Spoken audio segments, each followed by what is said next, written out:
Rayan Cherki just pulled off the most messy thing Messi never did for Manchester City, and it might be the only reason Arsenal don't win the Premier League this season. Because here's what nobody is telling you. Arteta's tactics were correct, his plan was almost perfect, and he still lost. And that should terrify every Arsenal fan more than any tactical failure ever could. Both teams got their tactics right, both had moments to win it, and yet only one side could. So before anyone starts picking apart Arteta's decisions, let me walk you through the actual story of how we arrived at last night, because once you understand it, everything makes sense. It starts with Guardiola. To understand this season, you have to go back to that famous 100-point campaign. That City side had wide forwards pinned to the flanks, Sané and Sterling attacking the byline constantly, while De Bruyne and Silva fed all four attackers like a four-horse carriage. That's what I call the championship winning formula. You stretch the pitch to its absolute limit, drag open every pocket of space, and your passing moves through all of it. But that system has one enormous constraint. It demands good, dry conditions. When there's moisture on the surface, ground passes slow down. And when your entire attacking structure depends on switching play across a wide pitch through ground-level connection, a wet surface can kill the system entirely. British weather has been getting more extreme, more frequent with heavy rain, and I believe Guardiola started noticing this 1 or 2 seasons ago. So when this season began with genuinely terrible weather in the first half, he made a decision. He narrowed the organisational width, stopped pinning the wide forwards to the flanks, reduced the demand for side-to-side switching passes, and instead compressed everything centrally, relying on individual brilliance to unlock opponents. Cherki and Doku hit exceptional form at the same time, and for a while it looked dazzling. I called this approach the runners-up formula, because that's what it is. Think about every season Liverpool won the Premier League. What was City doing? Keeping their wide forwards narrow, and without that width you cannot break down a mass defence through organisation.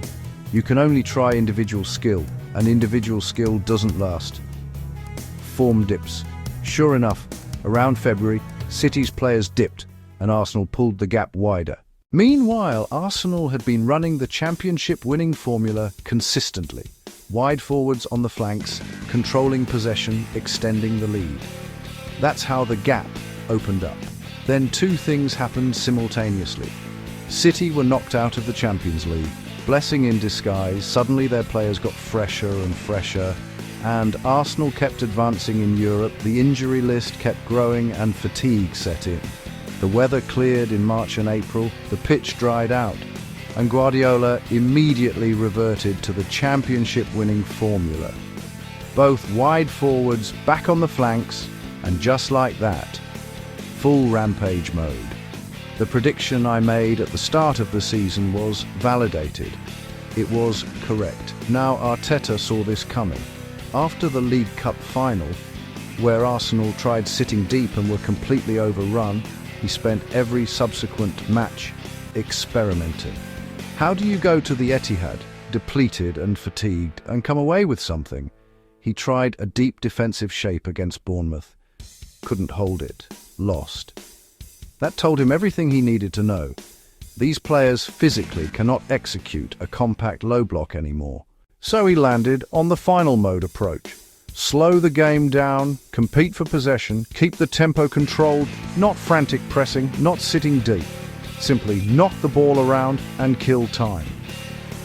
And the starting lineup told the full story. Ødegaard, Zubimendi, Eze, technically excellent, capable of sustaining possession. No Martinelli. Arteta had found the right method. He'd also already priced in conceding a goal.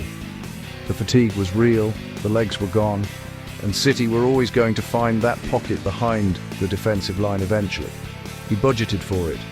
His plan was to absorb the pressure, nick one back through opportunistic pressing, and grind out a draw. And for most of the match, that's exactly what was happening. Havertz robbed the ball from Longma's feet, deflected it in. Arsenal had their equaliser. The calculation wasn't wrong. The entire difference between winning and losing came down to one moment. 7 passes, immediate press, and then Cherki stopped being whoever he was and became Messi. Arsenal's players couldn't figure out which foot he was going to use, because both feet were genuinely dangerous. He twisted into the box, and then the silhouette, the technique, the movement. Something you hadn't seen since the real Messi, and in the exact moment absolutely nobody expected it, he used his right foot and tucked it into the far corner. That is, without question, the goal of the season. I have not seen anything like it all year. If Manchester City win the Premier League because of that goal, then how can it not be the goal of the decade? Better than Aguero's, a $40 million player delivering a title. That's the bargain of the century. You can't say Arteta's plan was wrong. A moment of divine inspiration transcends the tactical framework entirely. Guardiola got exactly the kind of help Messi used to provide him, and that's the difference. Arsenal still nearly had it. Martinelli came on, won the ball, drove the counter. Eze got a gorgeous assist from Odegaard, found himself almost one-on-one, and Longma made a world-class save. Both teams had the chances. Both teams had the right tactics. Both deserved applause. But there is still only one Premier League champion. And looking at the run-in now, City's only genuinely difficult away fixtures are Everton and Bournemouth. Arsenal still have Newcastle, Atletico Madrid twice, West Ham fighting for their lives, and a final day trip to Crystal Palace, who at home are notoriously difficult. If it comes down to the last day, Manchester City at home to Aston Villa is a more comfortable assignment than Arsenal away at Selhurst Park. The probability calculation rationally favours City. What Arteta must confront, and I mean must, is the injury crisis. It happened last season, it's happened again this season. The board backed him, deepened the squad precisely to avoid this, and it happened anyway. There is something in the training load, in the physical management that needs examining. That is his final problem to solve. But his fundamental philosophy, his system, it is correct. It gets Arsenal to the very end of the season competing, and the players' mentality has visibly improved. A squad that keeps finding ways, adding weapons, growing. Compare where they are now to finishing fourth every year, knocked out in the round of 16. The improvement is enormous. So you have a manager who is almost there, one problem away from solving the full puzzle, or you have an unknown quantity whose journey you have no idea about. That's the choice.